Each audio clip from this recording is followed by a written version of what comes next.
بسم الله الرحمن الرحیم. بشنو این نی چون حکایت می کند، از جدایی ها شکایت می کند، که از نیستان تا مرا ببریده اند، در نفیرم مرد و زن نالیده اند. سینه خواهم شرح از فراق، تا بگویم شرح درد اشتیاق.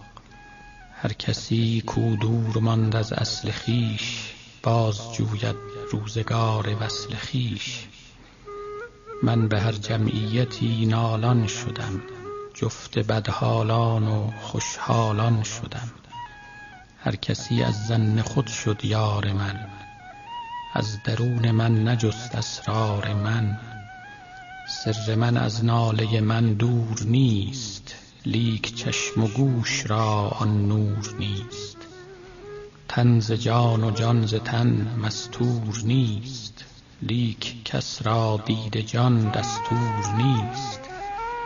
آتش است این بانگنای و نیست باد، هر که این آتش ندارد نیست باد.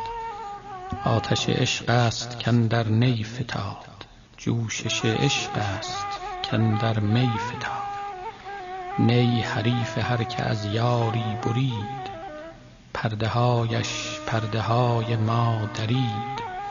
همچو نی زهری و تریاقی که دید، همچو نی دمساز و مشتاقی که دید.